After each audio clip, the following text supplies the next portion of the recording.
Здравствуйте, меня зовут Сидоров Василий, я из города Якутска. Тема сегодняшнего доклада «Левое движение в Якутии до февраля 1917 года». Прежде чем приступить к теме, надо обратиться к описанию эпохи. Я для этого приведу ряд примеров, которые хорошо характеризуют описываемую эпоху. 18 февраля 1904 года 42 ссыльных социал-демократа забаррикадировались в доме Романова и послали губернатору по требованию об отмене циркуляров иркутского генерал-губернатора Кутайсова. К ним присоединились еще 15 человек. Это история, это событие вошло в историю как Романовка. Полиция забаррикадировала дом. 26 февраля над домом Романова был поднят красный флаг. Всего по осажденным было выпущено около 2000 патронов. 7 марта романовцы добровольно сдались властям и были отправлены в тюрьму, получили различные сроки. В августе 1904 года они были осуждены на 12 лет каторжных работ каждый. Весть о Романовке проникла и за границу, и в некоторых городах Европы состоялись митинги солидарности с русскими революционерами. Происходили в этой связи собрания, митинги. Так, 30 октября 1905 года в Якутске состоялась большая демонстрация с красными флагами и пением Марсельезы и Варшавянки. Это повторилось 16 и 13 ноября. 16 ноября началась забастовка служащих Якутской почтово-телеграфной конторы. К ним присоединились и телеграфисты Алёпмы и Витима. Забастовка продолжалась до 27 декабря. Митинги происходили почти ежедневно. Революционное настроение не покидало учащихся города Якутска. Революционным брожением были охвачены город Алёкминск и крестьяне округа. В конце 1905 года произошла забастовка чекурских крестьян-ямщиков, где отбывал ссылку видный большевик Урицкий. 20 декабря для руководства забастовкой был избран стачечный комитет. Скромные требования ямщиков властями были отклонены. Но забастовка ямщиков продолжалась в течение месяца. Были арестованы члены стачечного комитета, 12 человек были отданы под суд. В конце 1905 года в ряде улусов часть якутского населения отказалась от уплаты податей и несения повинностей. Некоторые мотивировали это несправедливостью существующих законов по управлению инородцами. На улусных сходах выдвигали требования об освобождении якутов от уплаты ЕСК. Обострялась борьба за землю. Под влиянием Первой русской революции организуется Союз якутов. Это, кстати, очень большая интересная тема, обширная, которая повлияла дальше на ход истории. 4 января 1906 года в Якутск съехалось около 300 представителей улусов для участия в работе заседания по созданию Союза якутов. Мы переходим непосредственно к теме. Кружок Родионова и Будиловича. С прибытием в ссылку демократов связано проникновение в Якутию марксистской литературы. Первый кружок революционного характера был организован в Якутском реальном училище в начале 1902-1903 учебного года. Инициатором его создания был ученик 6 класса этого училища Родионов, который во время летних каникул, проведенных у родителей в Алёкминске, сблизился с находившимися там в ссылке социал-демократами Бибергалем и Первухиным. Но руководителем кружка стал Будилович, сосланный в Якутию за участие в студенческих демонстрациях 1902 года. Менял свою партийную принадлежность и СССР. Он менял свою деятельность, принадлежность СССР на социал-демократа, вплоть до отрицания последних. То есть человек не определился в своих взглядах. Неизвестно, как бы развивался бы кружок, но уже в середине января 1903 года он был выдан учебному начальству, которое в свою очередь поставило в известность полицию, хозяином квартиры, где жил Родионов. Там, где проходили заседания кружка и хранились подготовленные материалы для журнала. Последовали обыски у других кружковцев. Примечательно, что они прошли у 4 реалистов, как сообщала об этом газета «Искра», в то время как кружок насчитывал по меньшей мере 5 человек. и кто-то из них остался неизвестным, дал показания о деятельности кружка, и его руководители. 22 февраля 1903 года Будилович был арестован и сослан в Колымский округ на 5 лет. То есть дальше был отправлен из Якутска. С учетом анализа архивных материалов, кружок за время своей непродолжительной деятельности не обрел определенного партийного направления. Ну, там вот, получается, косвенным свидетельством этому служит выбор источников, которые были заимствованы из материалов кружка.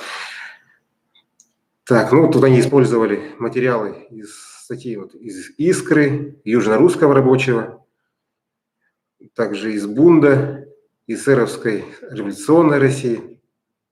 Ну, то есть это шло знакомство кружковцев с политическими направлениями.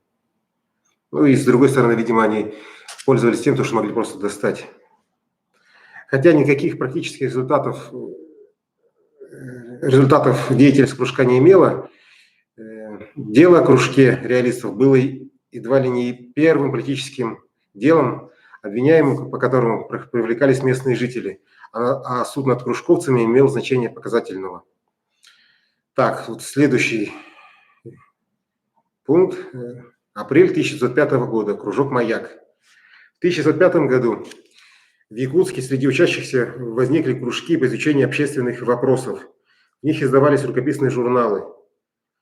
В реальном училище журнал «Метеор», в духовной семинаре «Просвет», в женской гимназии «Агарок».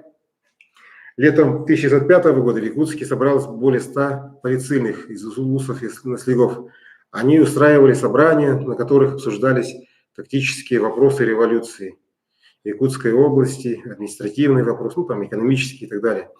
В середине апреля 1905 года под руководством ссыльного социал-демократа Штейнбаха в Якутске был организован кружок семинаристов и реалистов, целью которого была выработка марксистского мировоззрения у его членов.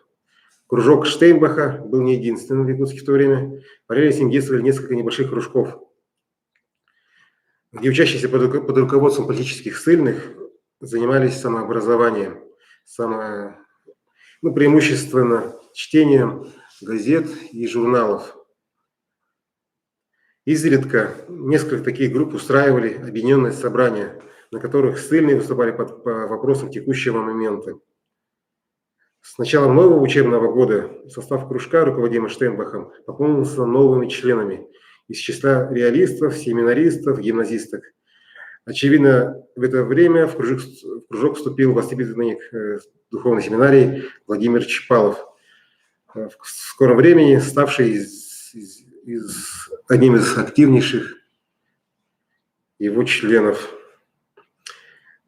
Численность кружка превысила 20 человек. Но так как деятельность подобных кружков была запрещена, то были приняты меры конспирации. Кружок был разбит на несколько мелких кружков под руководством, под руководством ссыльных социал-демократов, Лузин, Константинов, Малых. Изредка устраивались общие собрания всех членов кружка, на которых читались и обсуждались рефераты. Астраханцев, вспоминая этот этап деятельности кружка, писал: «Тут у Штейнбаха впервые мы прониклись идеей классовой борьбы и с тех пор решили посвятить себя служению революции, окунуться с головой в великую борьбу пролетариата с угнетающим его капиталом». После отъезда Штейнбаха, который был амнистирован из Якутска в ноябре 2005 года, для кружка наступил трудный период. С одной стороны, кружок остался без руководителя, и с другой стороны, в Якутске стали образовываться эсеровские кружки.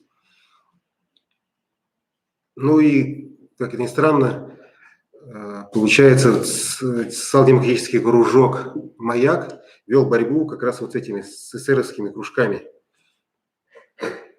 Чапалов, получается, занял в то время руководящее положение в кружке. В ноябре 2005 года он переименовал социал-демократическую организацию «Маяк». Так, эсеровские кружки. Известно, что к концу 1905 года численность маяка не только не увеличилась, но и даже сократилась, так как многие из его членов перешли в Светоч. Причем туда вступили не только, ну, как бы там получалось, что этот кружок, эсеровские кружки, получается, перетянули на себя вот этих членов из социал-демократического кружка «Маяк». Ну и тут было такое, что... Так. Кружок «Светоч» был создан в конце 1905 года, действовал под руководством Ионова. Народник Ионов отбывал ссылку в Байконтайском, Батурусском, Услусах, а с 1904 года проживал в городе Якутске. И с учителем Афнасьевым, получается, создали кружок. Активные члены были такие фамилии, как Лебедев, Москвитин, Резников, Широков и так далее. Луч, тоже эсеровский кружок. Он возник примерно в то же время, в состав которого вошли ученики 5 класса реального училища. Причем некоторые из них состояли одновременно членами кружка «Светоч». Как отмечал Эверстов, Луч, хотя и имел эсеровский уклон, находился в более или менее мирных отношениях с Маяком, который вывел постоянную борьбу со Светочем. По данным этого же автора, Луч издавал журнал под тем же названием, имел библиотеку с эсеровской и социал-демократической литературой, поддерживал связи с ссыльными, включая с анархистами. Руководителем этого кружка был Циммер и Андреев. Вот Андреев, кстати, входил в кружок Штейнбаха, «Маяк». На начальном этапе Светоч и Луч сосредоточили на кружковой деятельности, изучали уже по отработанной системе политэкономию, историю революционных движений, программы политических партий и так далее. Так, благодаря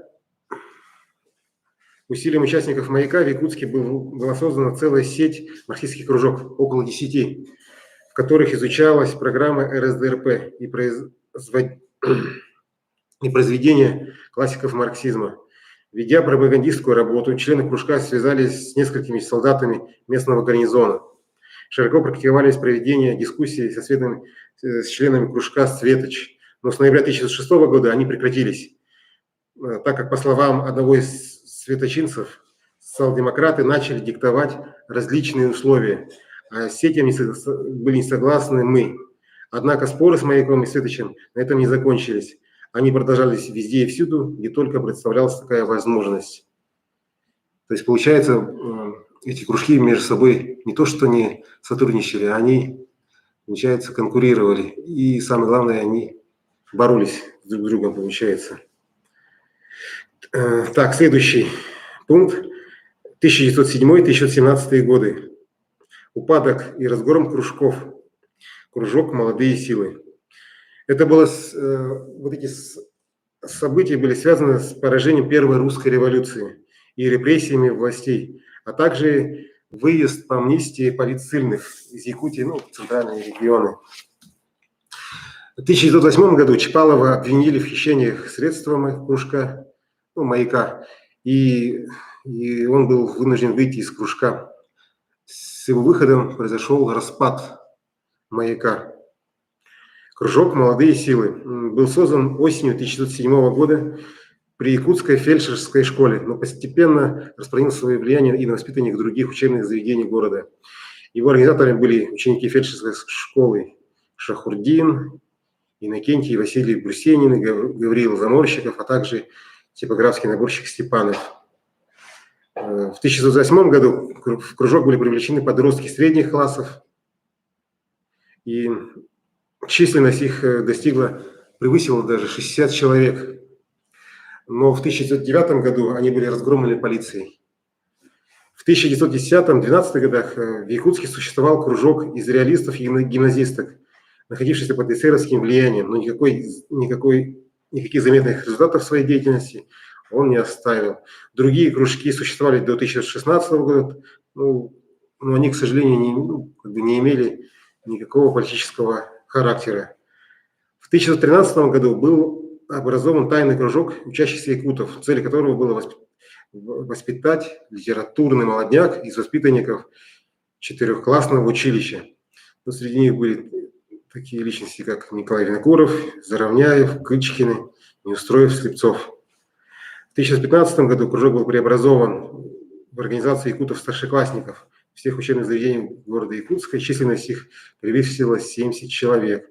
Они издавали рукописный журнал, проводили дискуссии на литературные темы, политические темы также включались в их обсуждение, а также религиозные. Ну, получается, организация просуществовала до конца 2016 года. Дальше, получается, их деятельность не фиксируется. Вот следующий этап, 2016-2017 год, Ярославский. Ну, получается, это был новый этап развития кружков и создание кружка «Рассвет». Изначально имевший литературный уклон, с ноября 2016 года кружок изменяет направление своей деятельности. Теперь его целью было революционизировать молодежь, подготовить из нее партийные кадры. Параллельно действовал созданный Ярославским кружок «Рассвет». В работу кружков включились местные жители. Новый этап деятельности кружков наступил с февральской революцией.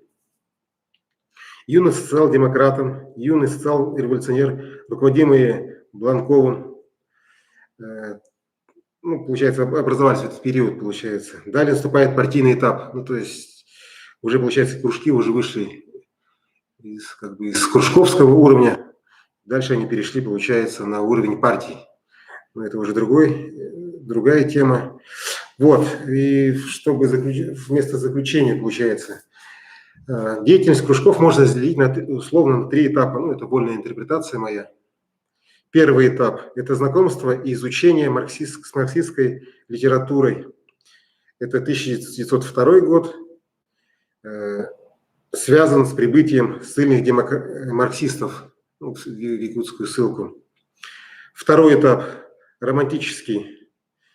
Возник под влиянием первой русской революции и закончился с ее поражением. То есть события, которые происходили в России, в Москве, они очень нашли отклик даже в далекой Якутии. Третий этап, профессиональный этап, это партийный этап. Это конец 2016 года и было связано как раз с деятельностью Емельяна Ярославского. И получается, он продлился недолго и закончился с февральской революцией. Так, тут можно еще добавить, что активность кружков зависела от революционной активности в центре страны. Второе, что ссыльные играли основную роль в кружках. Кружки находились на нелегальном положении, действовали в условиях конспирации. В то время, получается, был запрет левых идей. Также нужно отметить, что происходило дистанцирование ссыльных от местных. Ссыльные проявили пассивность, местное население было далеко от социалистических идей. К сожалению, среди них преобладали больше шовинизм и сепаратизм. Как раз это было, примером тому служит как раз популярность кружка «Союз якутов», который дальше перерос уже в крупную силу, которая играла определяющую роль уже в 17-18-х, вплоть до 22 года. Также кружки не оказали влияния на население, оказались вещью в себе, что предопределило поражение от сепаратистов, шовинистов в 1917 году. Как получается, в том числе это было связано с отъездом видных большевиков из Якутии. Так, интересно, что сказал Ярославский. Сравнительная обеспеченность якутской ссылки, относительная свобода существования, отсутствие подчеркнутого полицейского режима и создавали несколько обывательское настроение среди части ссылки. Это обывательское настроение, представление части ссыльных выражалось в том, что надо сидеть тихо, не шевелиться, не делать ничего нелегального, недозволенного, и тогда начальство не будет притеснять. Это вот из его воспоминаний. Аюнский написал следующее. До конца 1916 года на нас политическая ссылка не обращала внимания, не вела никакой работы по политическому перевоспитанию. Наш кружок не раз распадался, но вновь возникал в более суженных рамках. Приди к нам в эти тяжелые дни, кризисный момент социал-демократии, наше ядро было бы более сильным в февральские дни 1917 года. Ну вот это все определило дальнейшее развитие в Якутии. Эсеры в феврале 1917 года представляли реальную политическую силу, а к осени к власти пришел Якутский трудовой союз федералистов. Ну, некоторые специалисты, историки считают, что это была больше националистическая партия. Максим Кирович Амосов. Политическая жизнь в Якутске. Ну, это как раз писал про 1917 год в феврале, после февраля. Политическая жизнь в Якутске умирает, постепенно переходя в смрадную атмосферу обывательщины, брани, булочадной ругани, клеветничества, сплетничества. Несчастные социал-революционеры, ну, эсеры, окончательно развелись в обывательщине и идут в ее хвосте. Ну, из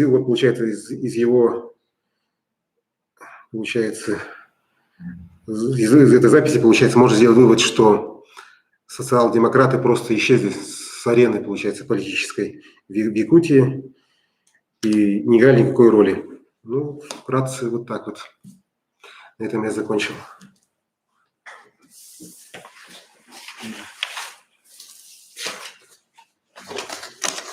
Есть вопросы? Ну, я так понял, что изначально здесь были первые политзаключенные, которые начали собирать кружки и начали обучать местное население.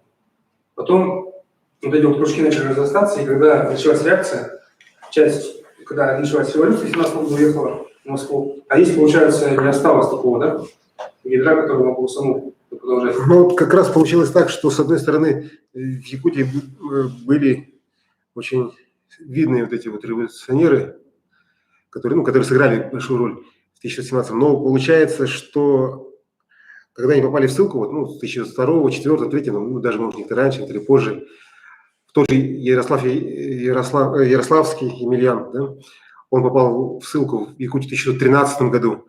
Но получается, что вот тот же Ярославский, да, как и все остальные, они никакой роли не играли. Вот Ярославский, получается, стал играть свою роль, ну, как в ноябре только включился в работу кружков, политическую деятельность. То есть, получается, 3 года он толком-то ничем не занимался. Тут, получается, как писали, вот этот сам Ярославский писал, что они пассивно себя вели. Писал Аюнский, Амосов, то есть, ну, получается так, что они здесь ничем не занимались. Получается, они находились... В то же время противоположная сторона как себя. Реакционные силы Ну, тут получается, с одной стороны, охранка, ну, жандармерия, полиция и так далее, они действовали очень грамотно, с одной стороны. Получается, они все кружки, получается, они контролировали, тут же их, да, действовали, принимали меры. И с другой стороны, вот, к реакционным как бы силам можно причислить, получается, вот Союз якутов, ну и другие организации, которые там возникали, вот Ксенофонтов, Винокуров. Они наоборот сплачивали. Да, в том-то и дело, что они как раз вот к февралю 2017 года они уже представляли реальную силу, они были, их, получается, их последователи находились во всех районах Якутии в тот период. И, получается, численность их там достигла больше 1000 человек, 1107 человек, по-моему, то есть активных этих членов. И самое главное, что они очень активно действовали, то есть на местах. Они их идеи находили отклик среди местного населения, и местное население, как показали события гражданской войны, вплоть до 22-23 года поддерживали скорее, вот, получается, шовинистов-националистов, нежели коммунистов, там, марксистов и так далее. А лидерами у них кто были? Интеллигенция, получается? Ну, в первую очередь, конечно, играла интеллигенция. Ну, это люди, которые получили образование в Питере, там, Да, они как раз вот, многие из них вот учились в центре России, в Томске особенно очень многие. И там как раз они вот подчеркнули вот эти идеи вот этого вот сепаратизма, как они тогда называли. Ну, тогда они называли это как, по-другому это называли все это дело. социал-демократия. Нет, они тогда называли это все конфедерацией, ну, идеей конфедерации. Они считали, что Россия должна развиваться в другом направлении, больше свободы и так далее. Да, конечно, они вот, получается, в то время социалистические идеи как бы были очень популярны в народе, среди интеллигенции, и как бы они тоже не могли обойти их. И они тоже как бы использовали их в своих работах и так далее. Но это уже тема следующего занятия.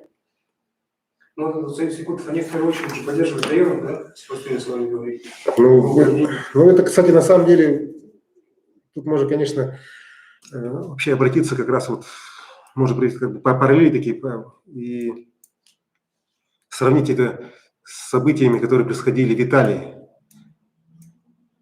Там вот получается, что буржуазия, ну, вот тоже была такая полярность, то есть буржуазия, какая-то крупные землевладельцы, с одной стороны. Там получается, что крестьяне по итогам Первой мировой войны получили возможность обрабатывать землю, брать, ну, как бы, брать землю, которая не обрабатывалась. Здесь в Якутии то же самое просилось, ну, то есть требовали вот эти, то есть, получается, многие крестьяне не имели земли своей. И вот как бы шло обострение вокруг земельного вопроса. И вот как раз в этом земельном вопросе как раз вот эти союз якутов как раз вот использовали идеи социалистов. То есть они предлагали отдавать землю тем, кто ее обрабатывает, а не тем, кто просто пользуется или вообще не пользуется, который, ну, заброшенная земля, а просто владеет ею без обработки. Ну, наверное, еще важно то, что социалистические силы, они же обычно полагаются на обычно заводской пролетариат, ну, их агитация распространялась в то время. А здесь в Якутии как такового его не было. Ну, в то же время как крестьянин, ну, по своему классовому происхождению, мелкий буржуа, и, наверное, это и обусловило расклад политических сил. Ну, тут как бы, да, но есть как бы, да, с одной стороны, да, безусловно, но тут еще надо учитывать то, что вот эти рабочие, которые были как бы основой вот этих вот, основой этих движений, кружков в центре России, и в том числе и восстаний 2004, 2005, 2007 года, они были люди образованные, то есть они умели читать, они, как бы, получается.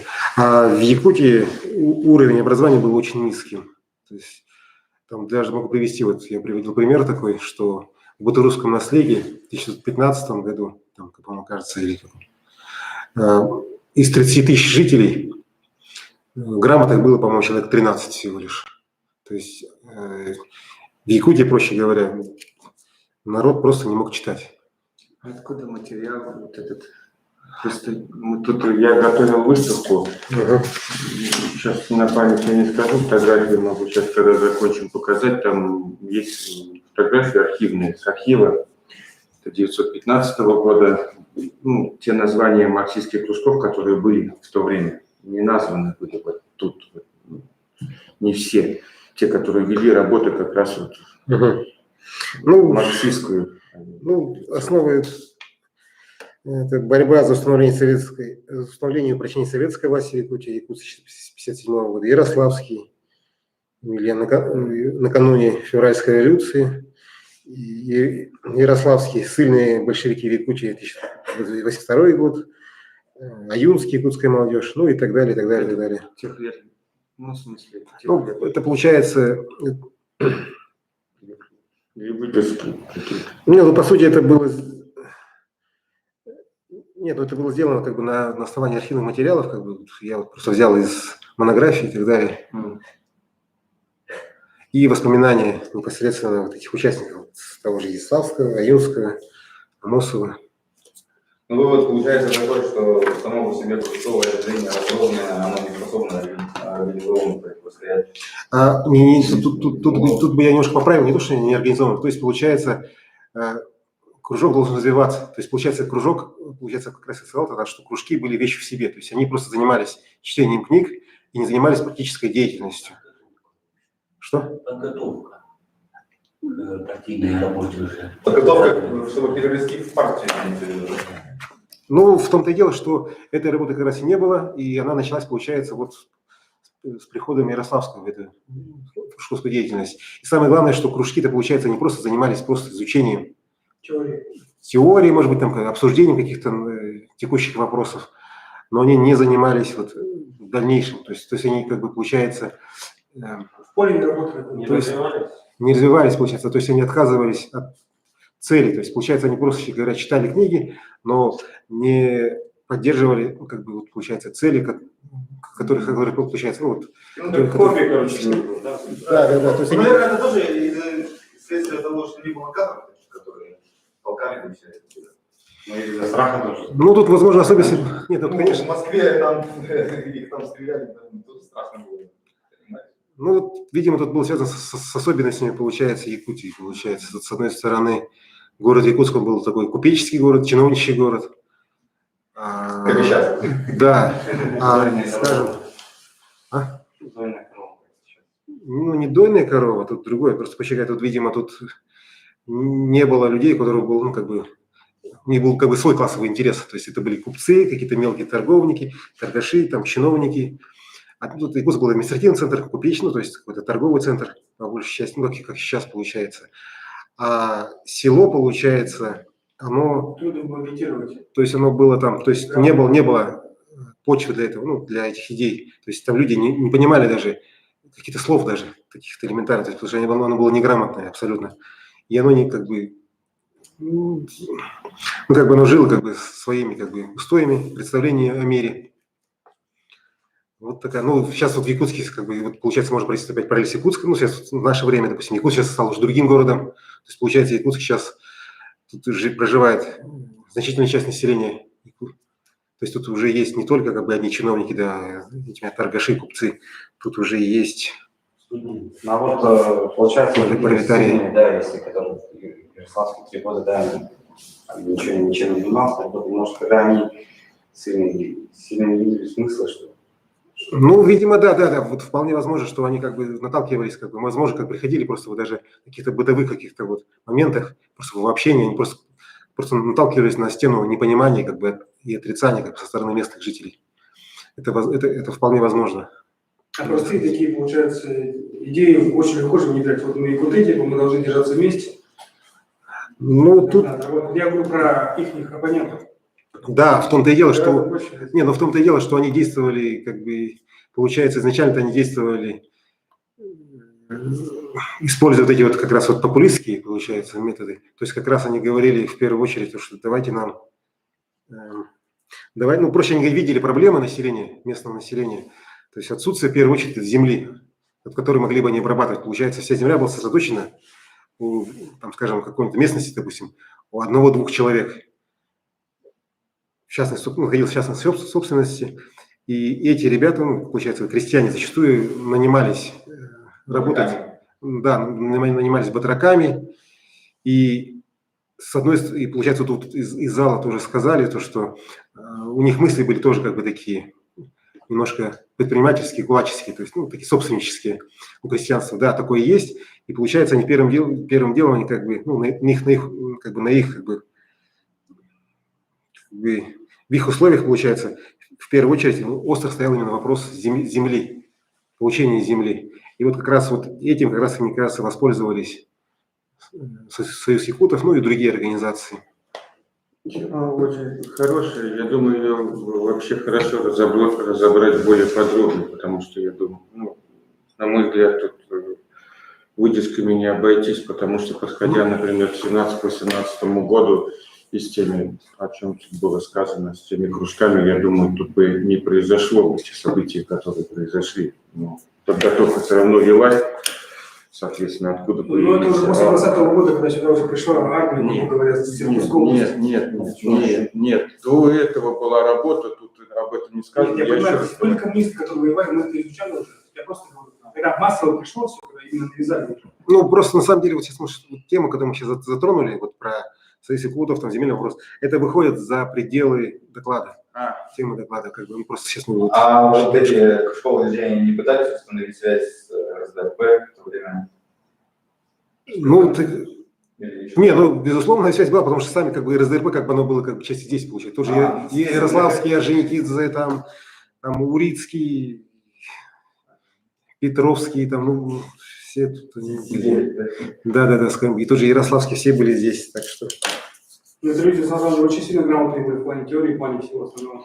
Да. Да, и просто тяжело. Ну, получилось так, что они тут не оставили, по сути, после себя ничего. Как показали события вот февраля, там, лета, вот мая, июня 2017 года.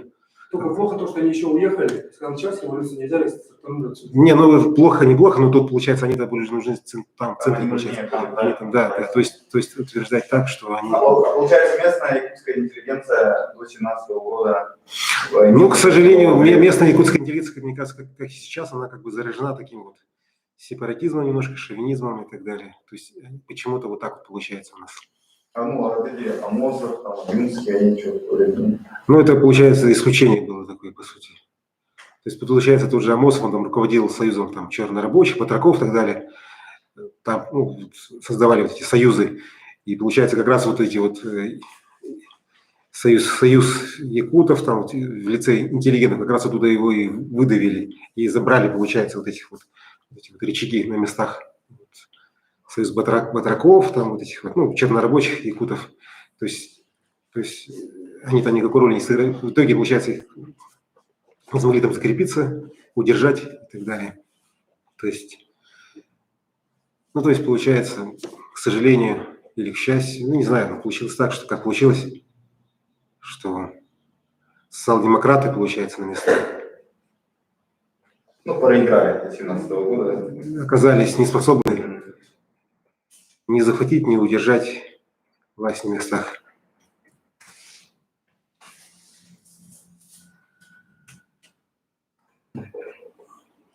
Да что сейчас?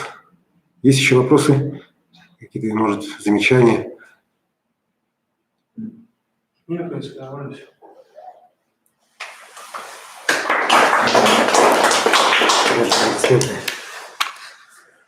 Да, все.